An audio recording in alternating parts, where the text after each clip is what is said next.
Welcome, sales and marketing pros, to Making Sales Social Live, coming to you from the Social Sales Link virtual studios. I'm Bob Woods, and joining me today, times two today, are the co hosts of Making Sales Social. First is fellow social selling and LinkedIn strategist, consultant, and trainer, who is also our sales navigator guru, Stan Robinson. And last but most certainly not least, in the slightest, is the LinkedIn whisperer and the authority on things related to sales, social selling, and LinkedIn. And we're going to toss AI in there as well, because we're all certainly fantastic with AI, if I do say so myself. Brynne Tillman. Welcome to Making Sales Social Live, as we share LinkedIn and social selling training, strategies, and tips that will have an immediate impact on your business. Join Brynne Tillman and me, Bob Woods, every week. Making Sales Social Live. This is the recorded version of our weekly Making Sales Social Live show.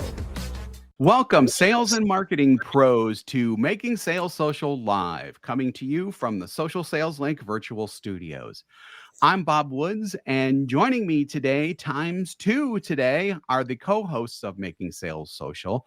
First is fellow social selling and LinkedIn strategist, consultant, and trainer, who is also our sales navigator guru, Stan Robinson Jr. How you doing, Stan? Doing great. Good to see you Good, all. excellent.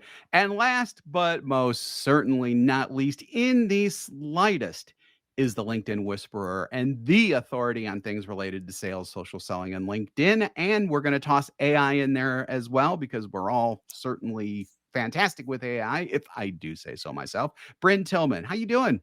I'm good. I'm very excited about our topic today. Yeah, today's topic is definitely good. It's something that we don't talk about a lot, but it definitely does deserve some discussion. And what we're talking about is emotional intelligence. And we're going to talk about how it becomes a pivotal skill that can really transform interactions from mere transactional based to establishing and maintaining really deep and meaningful connections. So it's about leveraging our understanding of emotions rather, to navigate the nuances of online communication. We can use it to craft messages that resonate on a personal level and build trust, especially nowadays, without the benefit of that direct face-to-face interaction where you're in front of someone personally and it's more like either Zoom or, it may still be on the phone. So as you've probably guessed by now, Brynne is an especially big fan of this. So why are you a big fan? I have a feeling you know what you're going to say, but why are you a fan of it? Well, so there's a few things, right? In today's, especially AI world, which we are huge fans of, we still need to connect human to human. Very few people are buying any kind of complex solution without forming some kind of rapport and bond with the team they're purchasing from, whether it's a salesperson or the implementers or a combination of many folks. But we need to connect with people in a way that's meaningful to them. So intelligence, our normal IQ, is how we think, right? How our brain works. I believe emotional intelligence is connecting with how someone else's brain works, connecting with the other person in a way that's relevant to them. So, I was introduced to emotional intelligence from Colleen Stanley. I wouldn't say introduced, I had heard about it.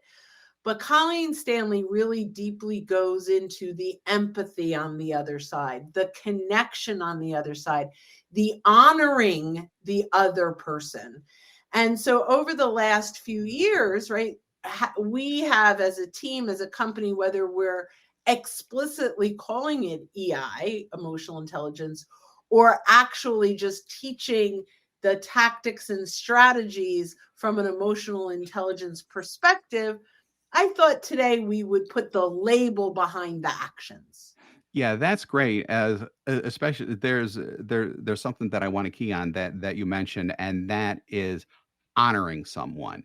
When a sales when a sales process is more transactional and you're just looking to get to the close and get the proverbial ink on the contract, you're not honoring the person like you would in this type of situation. And honoring the person obviously comes from respecting their emotions and really trying to find out where they're at emotionally and then helping them out. It all goes back to our old phrase, stop talking about how you help people and just help people. You do that by honoring their emotional state. So I love that. And I am putting in a phrase that we talk about all the time, which I am just adding now. If you are watching us live, you will see it. But it's detached from what it's. I see. I just did it fast. So ignore my spelling errors. Detach from what the prospect is worth to you, and attach to what you are worth to the prospect. Right. This is really important on so many levels, because when we are in sales, I'm going to get rid of that with the spelling errors. I did it too quickly. But when we are in sales, we are typically concerned about the pipeline, the statistics, how many, all about making the number. And so what happens is we are attached to the sale versus attaching to the value we can bring. And when we can make that shift, and I'm going to say it again, when we can detach from what the prospect is worth to us and attach to what we are worth to the prospect, we are keyed into emotional intelligence in the sales process. So we have 10 practical, categories to talk about when it comes to emotional intelligence in social selling. And most of these, to be quite honest, are going to follow an emotional intelligence in many other places. There are some that are LinkedIn only, but not most. So the first one is self-awareness. The only way you could be self-aware, in my opinion, is to take inventory of everything you've done before. So take a look at the messages you've sent prospects. Take a look at the content you've engaged on, the comments you've made, the content you've shared. And really, how are you showing up in the marketplace? When we can be self-aware of where we are today, we can make an active change. So before we can be emotionally intelligent, we have to take inventory of who we are. So I'd love to hear your thoughts, guys. Stan, why don't you go ahead? Good. Self-awareness is kind of meta because you have to focus on being self-aware and care about being self-aware in order to do it. And I think part of the challenge is many folks don't care, and therefore they don't make the effort to look at, as Brynne said, what they've been doing, how it's been working or not working. By the way, one tool that's helpful for me, even though painful at times, is reviewing video recordings of myself. Yeah. Yeah. Nice. Yeah, because the challenge with being self-aware are blind spots. And by definition, blind spots are the things we can't see about ourselves. And video helps with that for me. I love that. And then what do you do if you identify, go, boy, I wish I had said that somewhere else? Do you try to now implement that into the future? Yeah, just it's make a mental note and try to change it when I'm doing it in the future. Easier said than done, but without tools like video or a personal coach who's right there with you, and this is where AI and video can be helpful because not all of us can afford a private coach, but video replays and AI can act as our private coach, so to speak. Yeah, that's an excellent point. And I do think that you can go from the mental to the physical in terms of trying to improve things. Because if you could see, I mean, it's not that bad right now, but I have post-it notes everywhere. And I think just like jotting down a little reminder or like just a little note to kind of key you into something that you're trying to change, so it's visual and it's right in front of you, can definitely help develop that new habit. Because what's that old phrase or number? It takes 21 times or 21 days or something like that to develop a new habit. If you're going to be concentrating on that, you've got to take it from your brain where you're not going to think about it all the time to where it's like physically in front of you. Yeah, I love that. And I'm going to throw out a tool that we use is Sybil.ai. Mm-hmm. And so it's our note taker, but it also has video. Not all note takers have video. And you can actually go in, and I do this often. Where did they smile? Where did they nod? So you can take a look at the good stuff that you're doing, and you're like, they should have smiled there and they didn't. You could get some feedback on that too. So I think that that's great. And I think self-awareness is absolutely the most important step, because none of your other steps are going to work if you don't understand what you're doing. The last thing on this is, when you are watching your video, step out of yourself and say, if I were in this class, in this meeting, if I were experiencing this, how would I perceive it? So I'm going to share something. In today's meeting, every Monday morning, we have an all hands on deck meeting for the team. And I was trying to express something that I could not articulate well. It just wasn't coming from my brain to my mouth. And so I have noted down to go back and see, where was my disconnect? So this is just even for our team, so that I can learn how to communicate better. So I actually wrote that down, not realizing I was going to bring the two of these together, because that's not social selling. But I said, you know what? I know that I was trying to explain something that I was not doing a good job of. And I think I was frustrating someone on our team without meaning to. So I need to fix that. And I want to go back and hear, what did I say? Because it made sense in my head. It just didn't make sense when it came out of my mouth. So that's really important. Okay. Number 2, active listening. Who wants to start on this one?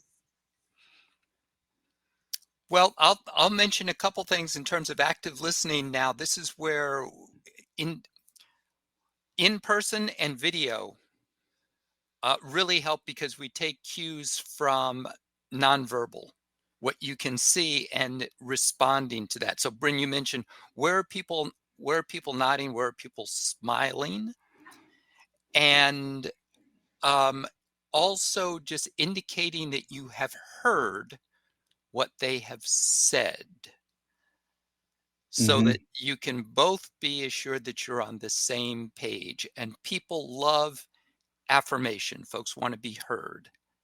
So I love this. I'm going to Yeah. yes and that and say they want to be heard based on the content they share on LinkedIn and what they put on their profile. So active listening is, hey, I noticed we both follow Brene Brown, or that you actively listened, even though it's reading. I watched a video or I noticed this content that you shared, or, oh my gosh, you went to Villanova. I was at the parade when they won not this year, many, many years ago when they won, right? So, but that you look at what you have in common, who you have in common, and that's active listening, the content they're sharing. Even if you look at what's happening in their industry, you may say, well, that's not listening to them, but you are actively listening to probably what matters to them. And so, just to your point, Stan, where like they feel like they've been heard on social, if someone reaches out to me and says, hey, I really loved that post that you did on adoption in sales training, I'd love to connect with you.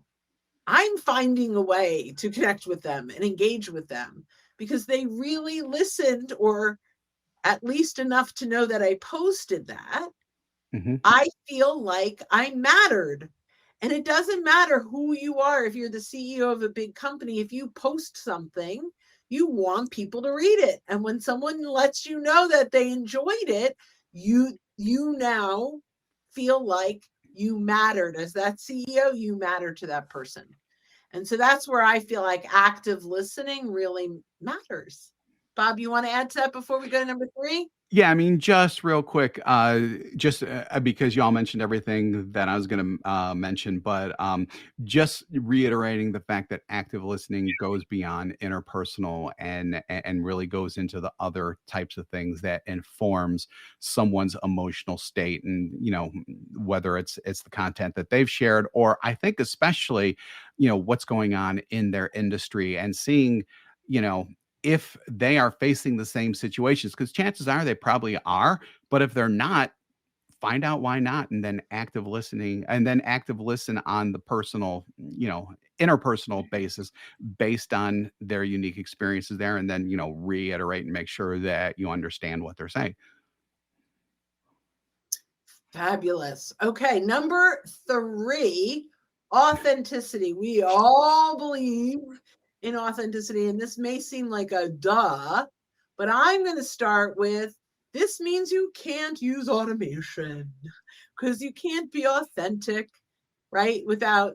Now, I'm going to share, I have made posts using ChatGPT, and I will actually at the bottom say authored by Brynne Tillman and ChatGPT, because it's not that I'm not using it, I'm just authentic about it. Now, if I have changed it enough, I will I will own it.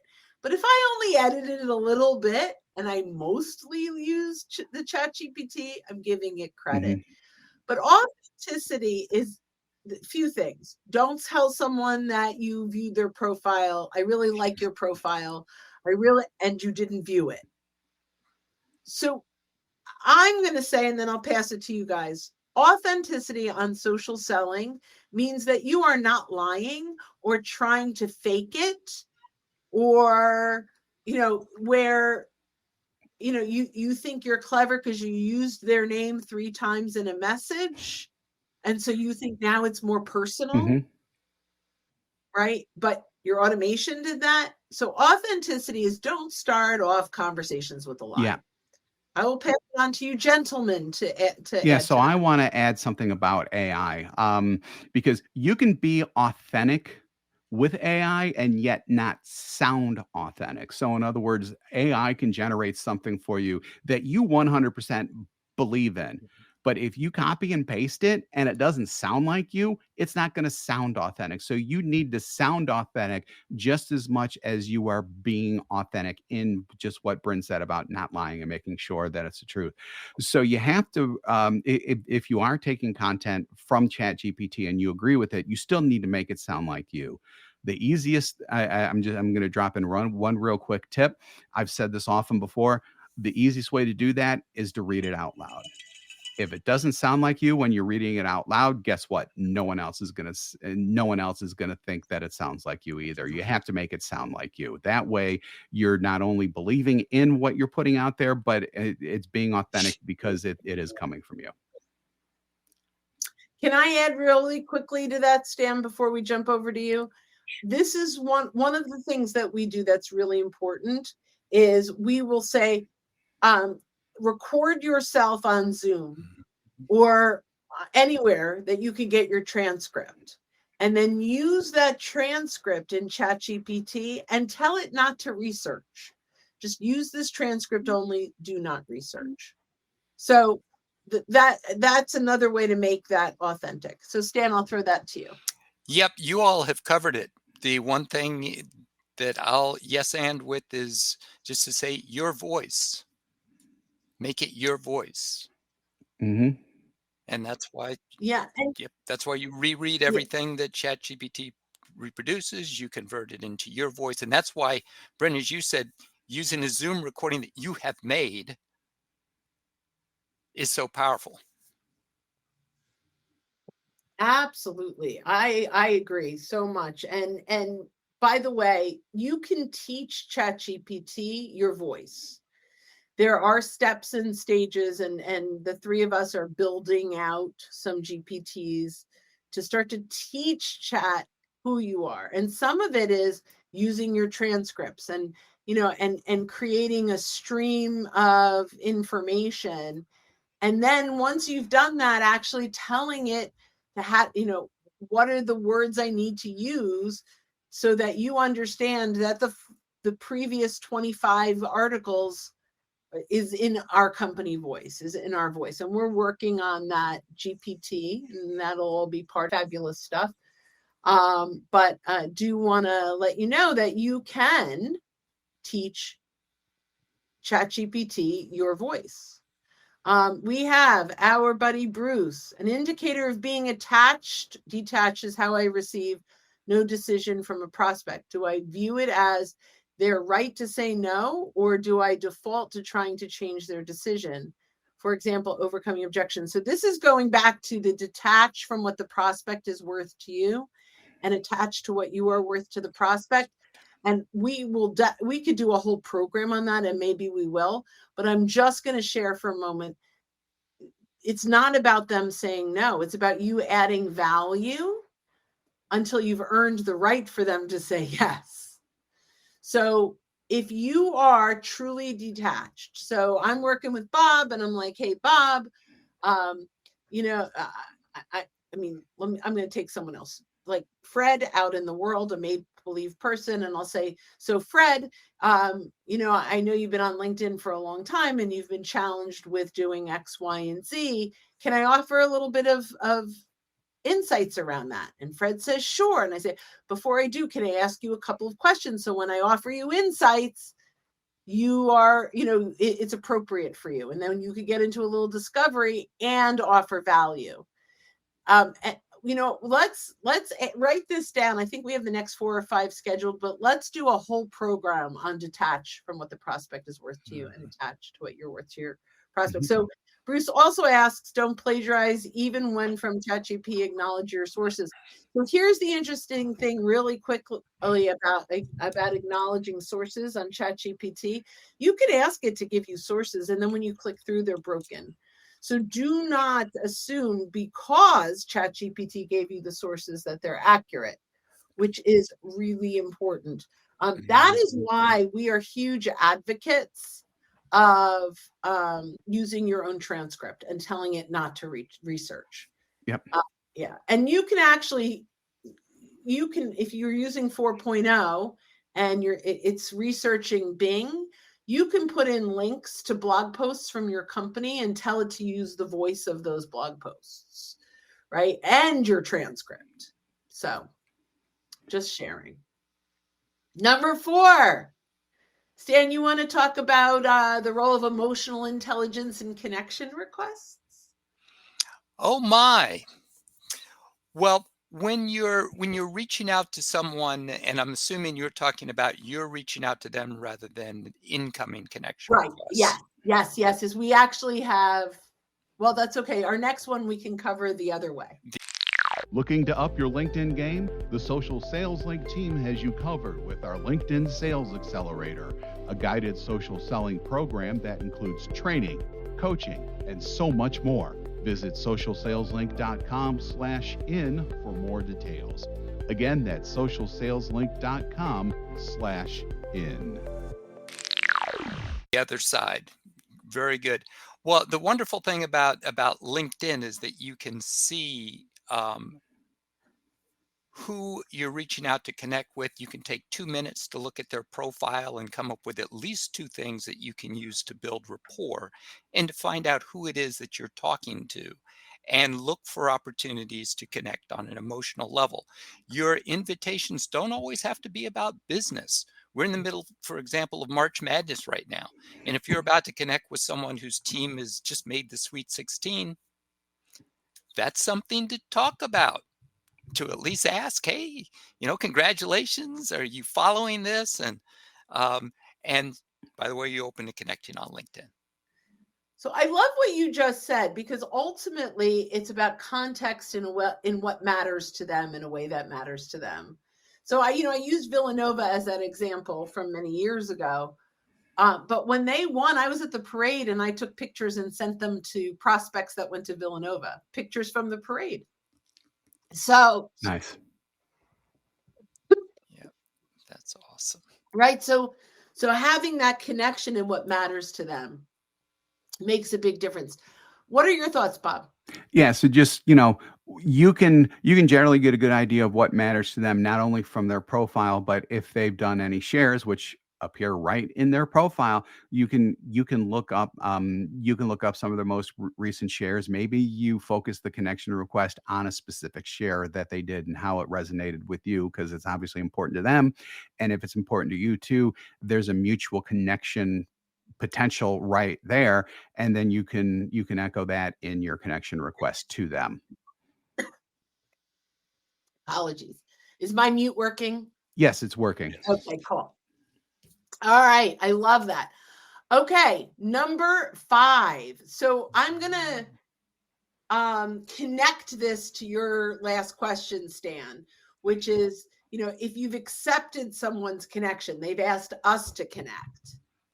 How do we start a conversation with them? And a lot of this is asking permission to send content. So one of the things, so in a welcome message, someone connects. My typical message, although if they have a message, I will do my very, very best to customize my welcome message to their message. But if I connect with them and there was no message, typically I'll say something like, thanks for connecting. I had a chance to look at your profile and I see we have 27 people in common. Remember, they asked me to connect and I'm accepting. I'm not sure if you're exploring social selling insights, but if you are, we have a free library with lots of resources. If you're interested, let me know. I'm happy to send you a link. P.S. May I ask how you found me? Notice I didn't send, hey, thanks for connecting. Here's a link to our free resources. I am making a small assumption that because they're connecting with me and I don't know who they are and we haven't engaged, that they are interested in LinkedIn and social selling, or they're interested in selling me. Those are the only two things, right? I don't think there's any other reason at this point in LinkedIn anyway. So really kind of take that point very, ask permission across the board before you send any content. And we did a study, Bob, gosh, this is now 4 years ago. Yeah. Probably should do it again. But we sent 100 people content directly and 19 clicked through. And then we sent the same conversation, but we asked permission to send the content. 69 said, yes, please send it. And 58 clicked through. Yep. So we should do it again. We did it with smart links so we could see not only if they clicked through, but who. And because we had 2 different smart links going with the same content. That's a Sales Navigator feature for Advanced and Advanced Plus users. And it was phenomenal. So the bottom line is permission to name drop. You guys want to add to that? Yeah, I mean, just basically, if you don't, just think of it like this: if you don't ask for permission, some people might think it's spam. Mhm. Just That's think a of it good like point. that. Just think of it. If absolutely nothing else, you don't want to be seen as a spammer. Yep. And we were talking earlier about honoring the other person, and asking for permission is a way to honor them and their time. Yes, and their inbox. That's Excellent great. point. Honor the inbox. I think we need t-shirts. Talk to Susan for me, okay? I certainly will honor the inbox. Honor the inbox. All right. Empathetic communication. Now, this could be controversial, and I went back and forth with, do I use the word empathy in communication? And I decided to do it today. And the reason is, or the concept in my head is, have you ever sent a message to someone and they respond never even taking into consideration what you said? All the So time. I am calling that unempathetic. So I have a whole, I think I posted it. It's in an old post I have to go find. But I had an interaction with someone who was selling me, and he never looked at I think it really was automation, and it seemed good enough that I didn't know it was automation, except that there were these responses that were detached from what I said. And at one point I said, I think I gave him my calendar. And at one point, there was like, are you interested in scheduling something? And I'm like, please see link above. And then he sent his link. So ultimately what happened is there was no empathy. And I'm not talking about empathy like, oh, I feel for her, but empathy, and maybe it's the wrong word, but the empathy in that I actually am engaging with in the conversation. I'm not just running it all. It's not a speech. It's a two-way conversation. And be empathetic that now I'm frustrated. Feel my frustration. That's also, and then even the response when I'm like, I'm so confused, apologize. Even if he had just said, I am so very sorry, I was using automation, I could have forgiven it and then given him a lecture on why not to use automation. But he doubled down. And this happened another time with me where someone that I interviewed for our podcast we sent me a message that said, we've been connected on LinkedIn for some time, yet we've never had a conversation. And I sent back a message that said, I'm so sad that you forgot about me already. We just talked 2 weeks ago for the podcast interview. And he doubled down on that instead of apologizing. So I'm going to add all of that. Everyone can make the mistake. I have no problem with people making mistakes. I make mistakes all the time. Own it. Don't double down. Okay, that's my little lecture on this. What are your thoughts? Yeah, so I think that empathy is a good word, and I just looked up the definition, and I got like a real short one, but I think it does encompass everything. Empathy is the ability to understand and share the feelings of another. I think that's everything that we've talked about here. Yeah, and communicate back with that in mind. Yep. So understanding and feeling it is one thing, expressing it in your communication is another. Because I will tell you, the guy that I interviewed for the podcast that had this, I'm sure was very embarrassed. Right? I'm sure. I know he didn't forget me. We're in 2 chat chains and we're like, we know each other very, very well. We've been on 5 Zooms together. So I'm sure he was embarrassed. And when I sent the message back, like, I'm sad that you forgot about me already, it was a little tongue in cheek. But if he had said, oh my gosh, I'm so sorry, I was sending a bunch of these out, you got kind of caught up in that, I'd be like, okay, fine. I get it. I totally get it. I love that you're using LinkedIn, whatever, right? I totally get it. But he didn't. He's like, no, I just thought it would be good for us to reconnect. I'm like, that is not what happened. Yeah. So don't presume that the other person on the other side doesn't understand what happened, because we do. And mistakes are fine. Owning them and communicating the ownership of them is really important. And we are in a time where people double down even when they know they're wrong, and that's showing up in sales. And empathetic communication is the opposite. Just own it. Doubling down when you make a mistake is the biggest mistake. Like Martha Stewart went to jail not because of what she did, but because of the lie she told after she did it. Right? Like, I love her, but right? Like, it's not the mistake usually that gets in trouble. It's communicating in a way that's trying to get you excuse the mistake instead of owning it. Sorry, Martha Stewart. I do really like her. All right, one of you talk about relationship building. I've been chit-chatting a lot. Why don't you go ahead, Stan? Good. Well, yeah, I was going to add with the empathetic communication is just so closely related to active listening. Relationship building, since we are talking about emotional intelligence,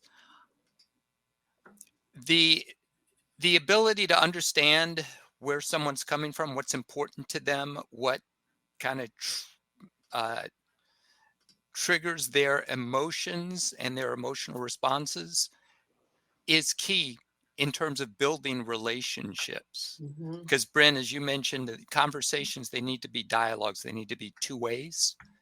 And it's the only way for things to work. So you need to understand them, and you also need to help them understand you, because the relationship, it has to be a two-way exchange. I love that.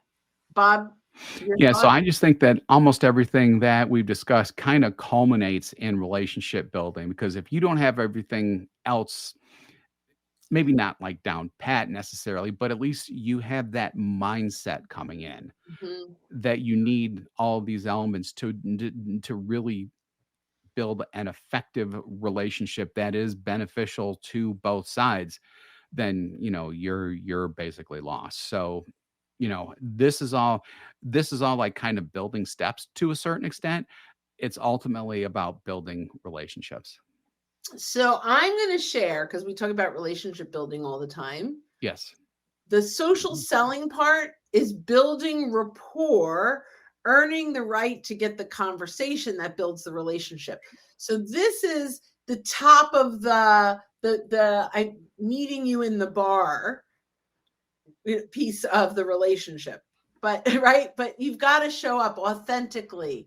You have to earn the right. You've got, in the bar, you've got just a couple hours to build enough, maybe even a couple of minutes to build enough of a connection to start the relationship. So social selling is about starting that relationship and building enough chemistry, I think, in order to to get that relationship going. I know I kind of said the word way too many times in the definition, and you're not supposed to do that. But it's building rapport and earning the right to start the relationship. So Bruce, such great questions.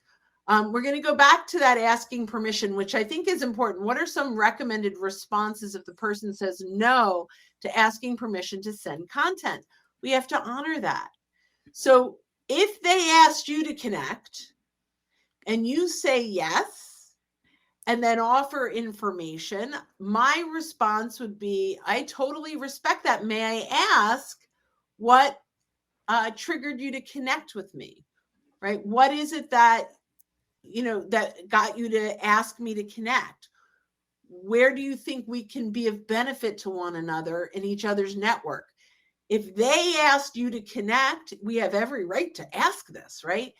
The difference is when you ask them to connect and they say yes, and you ask permission to send content and they say no, I would look at other content they've shared and find other content based on content they've been sharing, not your own content.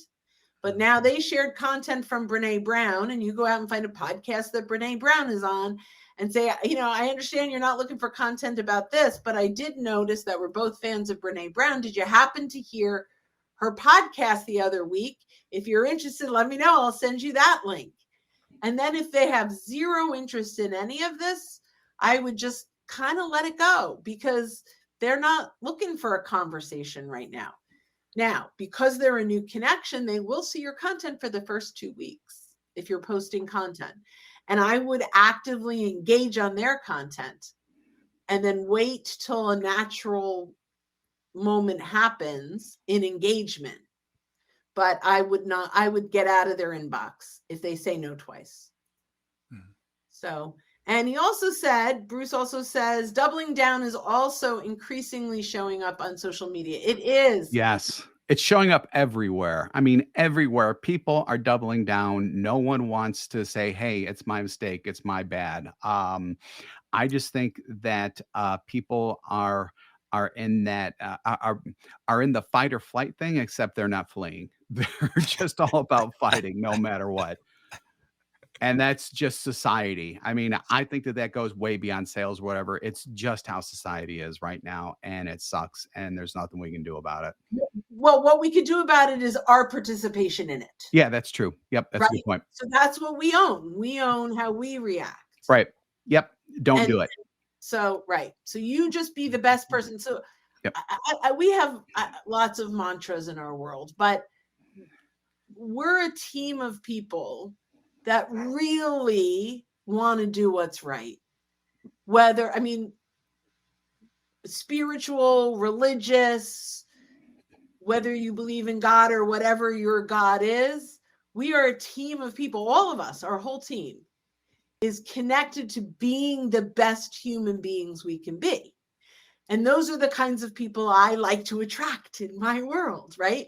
So what we can control is who we surround ourselves with, the conversations, and the emotional intelligence, whether it's intelligent or not, the emotional awareness that we can. You're right, Bob, we cannot control what the whole world is doing, but we can control what we're putting out in the Yep. universe. And whether it's social selling or empathy for a teammate who has a sick parent, or like, our goal, yeah, we're in business to make money, but really our mission is to improve everyone's lives professionally and personally in our world, right? Like, that's the relationship building that I think really, really matters. So while there is doubling down in the world, I am doubling down on being good. Like, just being good, the best we can be. And Yep. I know the souls of the people that we work with. And that's just has to be the mission on social selling and in life for us, and hopefully for you guys too, that it's just about being good and kind and making an impact and making a difference and making money doing it. So that's really important. Okay, number 8. Sorry, I went on my little rant. Responding to feedback. This is That hard. is an art. Yeah. It's hard. I don't know if art is the right word, but you definitely have to take that emotional thing into consideration, because I mean, if someone leaves you a negative comment, I mean, what do you do with it? As what I generally do is just acknowledge what they've said, depending on the context of the comment. So, I mean, this is all like, this is all really dependent on what they leave. But in general, be empathetic to what it is they're saying. They might, within that negativity, they might actually be saying something that you want to comment on. If that's the case, then reply with the comment on that. But if they're just like, I hate you and I hate blah blah blah and I hate blah blah blah, just reply with thanks with your comment and then just don't engage. I mean, there are definitely kind of levels. Yeah, that's the word I want. Levels in how to respond to a feedback or a comment based on what they say. But like I said, sometimes within those negative comments, there can be nuggets to where you can have at least a conversation in comments about it, and maybe even turn them around. You never know, but you have to be empathetic to what they're feeling. So I'll tell you an interesting. This is post social selling training, but Jack Hubbard taught me something. We sent surveys out and we got excellent reviews, and I think there were almost everything was strongly agreed, but there were a couple that were not. And I made a comment. I'm like, oh, I really like A+, and he said, I don't. Yeah. I'm like, what do you mean? He goes, I want to know the truth. Yep. We are never perfect. And if they're all A+, then they just like us. That doesn't mean that we got the real answer. And when we get the real answer, that's where the value is, because we can get better next time. And I was like, oh, Jack, you're brilliant, because he is. But, I went from the little kid that wanted an A+, and we got an A, but there was room for improvement. And we are grateful now that the folks told us where that was. Yep. Yeah. Could not agree more with that. Yeah. So let's talk about responding to feedback that's public on a post. So do you guys? Yeah. So actually, Bruce just had a really good comment. If you want to pop that up, that's directly related to what we're talking about. His very last one. And thank you, Bruce, for participating. We really appreciate it. Okay. Acknowledge the feedback. Additionally, seek added clarity and understanding. I love it. By all means, don't arrogantly double down. Exactly. Yeah. That's the part I liked. Everything was good, but the double down part was like the cherry on top of everything Yeah. else. So I'll tell you my response is get into the inbox. Publicly, just say thank you for the feedback. I like the word clarify. I don't know that I would have used that, but I will now. I'd love to clarify where we can improve or what could happen. And then I want to have a one-on-one conversation. And ultimately, my goal is to learn. Now, if the goal was just hate speech and I have had things, I mean, I don't know that I'm going to talk about it to here, but I have had like anti-Semitic things on posts where someone said something. I will hide that. Something that is just hateful. Mm-hmm. So that's what Bob's saying about levels. Yeah. So something that is just hateful, I will hide Yep. because there's no purpose to that. And I have actually reported one because I saw the exact same comment on a lot of people's. So it was a mission to go out there and get Mm-hmm. a perspective out there. But ultimately, if it's an honest feedback about the content that I shared, my goal is to take it one-on-one. Yeah. So I Totally agree with that. Yep. Take it offline if you really need to go into depth, because you can't get into nuance, nor do you really want to publicly. And occasionally there's positive feedback. So don't forget to respond to that that's also and say thank easy. you. Yeah. Yeah, but you're right. Make sure you are thanking them. Mm-hmm. Yes, Yep. that's important. Yeah, that's Um, important. Yeah. I will also say, make sure when you do take it offline that you've publicly stated that you'd like to take it offline Mm-hmm. so that everyone knows that you've taken that action. Yep. I think that's important. But that good feedback, thank you. I was so stuck in the negative feedback. How do you handle that? That there's positive feedback. So wait. I'm going to come back to this. Oh, I'm sorry. I'm going to come back to this because one more thing, responding to feedback, positive feedback, get a recommendation on social selling. Ask them to do a little video or a testimonial or something. Mm-hmm. So if it's good enough anyway, but definitely acknowledge and thank. This is easy. I don't know who wants to start with this, supporting others, content, etc. Who wants to start on this one? Is this like the birthdays and things like that? I'm trying to determine. That is one. Okay. Okay. You, Yeah. you So start there. yeah. Yeah. So in LinkedIn, and it's moved, and I can never remember where it's at. So I'm actually In going to my LinkedIn network. really quick. You go to my network. It's not. It's in inbox catch up now. Oh, it's in it. Yeah. LinkedIn. Oh my God. Inbox cat. I don't have that Right. yet. Okay. Well, let's just talk about birthdays, anniversaries, job changes, Yep. supporting others. Yep. Go ahead. You talk Yeah. about that. So, those are really, really simple ways to just show your support for someone else, to acknowledge a birthday, to acknowledge a job change, and hope it's a great success and good to see you expanding your horizon. I mean, we all know what to say to those types of things, but I mean, but just sharing that good news, makes them feel better, makes you feel good, exposes those people to your network as well. So there might be a chance for added interactions with that person if someone else finds what they do interesting, or if they find the job change interesting, or whatever. There's nothing but good that comes out of that. Yeah, and you can even their first degree connection, so you can even send a video message Yep. saying happy birthday. Yep. Stan, talk about supporting them with content and their content and comments, all that stuff. Yes, because there's so many different ways to support others. So it's interesting you mentioned that. I was thinking of the content side. And if I they can use post your something yes, you saw the smoke coming up.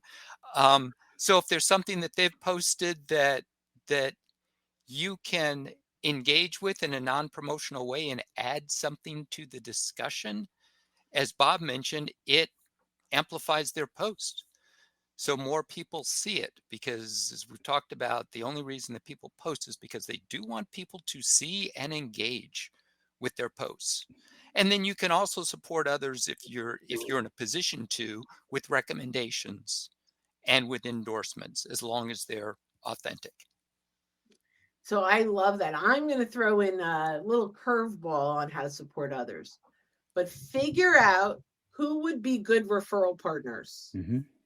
So who in your network, maybe a mortgage person and a realtor in the same location, and support each other by saying, hey, I think you guys would do really well networking together. I thought I'd make this introduction. Yeah. That's not a curveball. It's more like level 1 was what I said. Level 2 is what Stan said. And level 3 is what you said. I love level 3 on Mario Brothers. Either that or level 1, you know, whichever way you want to take it. That's fine. We could take it anyway. And the last thing is here. This is simple as we wrap this up, and I'm not even going to go around on this because I think it's just a simple concept of you're going to go in with a plan, and everyone that goes in with a plan leaves with like lots of you have your GPS and there's construction, so you have to go another way, and then you have to stop for gas, and then you're hungry and you have to make a potty break. Like your path that you have plotted out is not always exactly the way you plan, and you have to be adaptable. So, you know, to Bruce's point, what happens when they do this? What happens when they do that? You have to be ready. You can have a really well laid out plan. What do they say? You can lay out plans and then God laughs at you. Is that right? Right. So you just, you know, this is part of the journey. Just don't get stuck in, well, this is what they said to do and it didn't work. So what do I do? And here's my playbook and I'm doing this and it's not converting. Well, chances are it's because you're not adapting to the responses or to the individual human being. So I'm going to leave this with being flexible and adaptable is really going to be huge in emotional intelligence. So I'll bring it back to that, right? Emotional intelligence is not following your plan, it's following theirs. That's another t-shirt moment. All right. All right. Yeah. So I'm going to let you take it in for a landing, Bob Woods. Yeah. So thank you again for joining this XL size episode of Making Sales Social Live, but it was most definitely worth it. So if you're with us live on LinkedIn, YouTube, Facebook, or X/Twitter right now, we do this every week. So keep an eye out for our live sessions. If you're listening to us on our podcast and you haven't subscribed already, why not? Go ahead and hit that subscribe or follow button and then ring the bell or whatever it is so that you're alerted when new shows come up and you can discover our previous shows as well. More info on our podcast is available at socialsaleslink.com/podcast. We do 2 shows weekly. We do this one and our Making Sales Social interview series, where we talk with leaders and experts in sales, marketing, business, and lots of different areas, especially AI nowadays. So, and Brynne, I think we're just going to have you say this because 2 people can't talk at once because it gets drowned out. So when you're out and about, be sure to make your sales social. Thanks, everybody. All of us say social. Ready? 1, 2, 3. Social. Okay. We'll get it right. We'll see how that happens. Thanks, everyone. We appreciate it. Have a great day, great week, all that stuff. Bye-bye. Bye, all. Don't miss an episode. Visit socialsaleslink.com/podcast. Leave a review down below. Tell us what you think, what you learned, and what you want to hear from us next. Register for free resources at linkedinlibrary.com. You can also listen to us on Apple Podcasts, Spotify, Stitcher, and Google Play. Visit our website, socialsaleslink.com, for more information.